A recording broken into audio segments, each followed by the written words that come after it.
चुनावी नतीजों के बाद अब सरकार बनाने की कवायद तेज हो गई है। इसी कड़ी में एनडीए के संसदीय दल की बैठक आज संसद के सेंट्रल हॉल में हुई। इस बैठक में मोदी को सर्वसम्मति से एनडीए का नेता चुना गया। सूत्रों के अनुसार 9 जून को नरेंद्र मोदी तीसरी बार प्रधानमंत्री की शपथ लेंगे। आपको एनडीए की बैठक की कुछ तस्वीरें दिखाते हैं। संसद पहुंचने पर मोदी का जोरदार दरअसल स्वागत किया गया। आप बाईं तरफ ऊपर की तस्वीरों में देख सकते हैं। मोदी के नारे भी लगे। संविधान को पीएम ने नमन किया, संविधान की कॉपी को। दरअसल संविधान को लेकर के बड़े हमले किए गए बीजेपी पर, एनडीए सरकार पर, प्रधानमंत्री नरेंद्र मोदी पर कैसे बदल देंगे, लेकिन संविधान की प्रति को यहां पर सर से लगाते हुए आप तस्वीरों में देख सकते हैं। नीतीश ने पीएम के पैर छुए, ये खास तस्वीर है। और गले लगे चिराग पासवान। बैठक में एनडीए के दिग्गजों की मौजूदगी भी आप देख सकते हैं। स्वागत है भाई, स्वागत है। 2 बार देश के प्रधानमंत्री रहे नरेंद्र मोदी को आज तीसरी बार एनडीए के संसदीय दल का नेता चुन लिया गया। इसके साथ ही एनडीए के सभी घटक दलों ने राष्ट्रपति को अपना समर्थन पत्र सौंपा और प्रधानमंत्री के तौर पर नरेंद्र मोदी की अगुवाई में तीसरी बार एनडीए सरकार पर मुहर लग गई। मगर इन सब से पहले आज संसद भवन में बहुत ही दिलचस्प तस्वीर देखने को मिली। आपको दिखाते हैं और बताते हैं इन तस्वीरों में क्या खास था। एनडीए की बैठक में शामिल होने के लिए जब नरेंद्र मोदी संसद भवन पहुंचे तो सभी सांसदों ने पहले तो ताली बजाकर उनका स्वागत किया। फिर मोदी मोदी और भारत माता की जय का नारों से पूरा संसद भवन गूंज उठा। मगर प्रधानमंत्री के तौर पर तीसरी पारी की शुरुआत कर रहे नरेंद्र मोदी ने सबसे पहले संसद भवन में मौजूद संविधान को नमन किया। प्रधानमंत्री ने संविधान की प्रति को उठाकर अपने माथे से लगाया। ये तस्वीर बेहद खास कही जा सकती है, क्योंकि चुनाव प्रचार के दौरान विपक्ष की तरफ से बार बार ये बात कही गई कि बीजेपी सरकार में आई तो संविधान बदल देगी। साथ ही राहुल गांधी कई मौकों पर संविधान की प्रतिलिपि हाथ में लेकर पीएम मोदी पर यह आरोप लगा चुके हैं। मगर चुनाव नतीजों के बाद पहली बार संसद पहुंचते ही पीएम मोदी ने संविधान के प्रति अपना सम्मान दिखाकर विरोधियों का मुंह बंद कर दिया।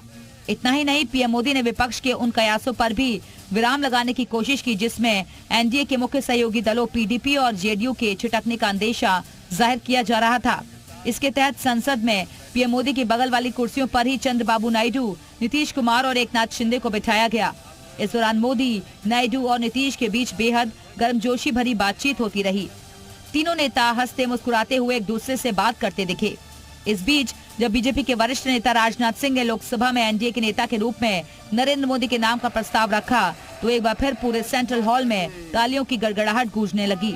सभी नेताओं की तरफ से पार्टी अध्यक्ष जेपी नड्डा और गृह मंत्री अमित शाह ने नरेंद्र मोदी को माला पहनाकर स्वागत किया। भारत माता की, भारत माता की। प्रधानमंत्री नरेंद्र मोदी ने एनडीए की बैठक में अपना भाषण खत्म करने के बाद कार्यक्रम में शामिल सभी घटक दलों के नेताओं और प्रदेश के मुख्यमंत्रियों और उप मुख्यमंत्रियों से मुलाकात की।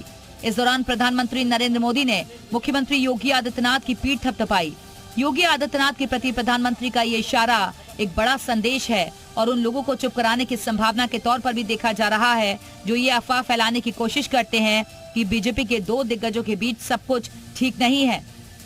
बैठक के दौरान पीएम ने अपने संबोधन में एनडीए के काम करने की प्रतिबद्धता दोहराई। बहुत कम लोग इन बातों की चर्चा करते हैं, शायद उनको सूट नहीं करता होगा,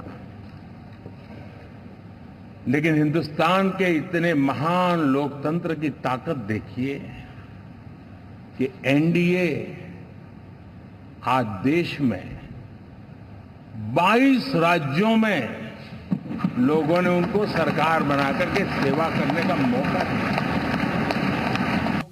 सीएम योगी ने नरेंद्र मोदी को एनडीए का नेता चुने जाने पर बधाई दी। सोशल साइट एक्स पर उन्होंने लिखा, एक भारत श्रेष्ठ भारत के शिल्पकार, अमृतकाल के सारथी आदरणीय प्रधानमंत्री श्री नरेंद्र मोदी जी को लगातार तीसरी बार सर्वसम्मति से भाजपा संसदीय दल, एनडीए संसदीय दल और लोकसभा के नेता चुने जाने पर हार्दिक बधाई। प्रधानमंत्री मोदी जी के यशस्वी नेतृत्व में एनडीए परिवार आत्मनिर्भर भारत, विकसित भारत के निर्माण और 140 करोड़ परिवारजनों की सेवा हेतु पूर्णतः संकल्पित हैं। भारत माता की जय। तो मोदी सरकार के तीसरे कार्यकाल की पटकथा लिखी जा चुकी है और अब सबको बस 9 जून को नरेंद्र मोदी के शपथ ग्रहण का इंतजार है। ब्यूरो रिपोर्ट, जी मीडिया।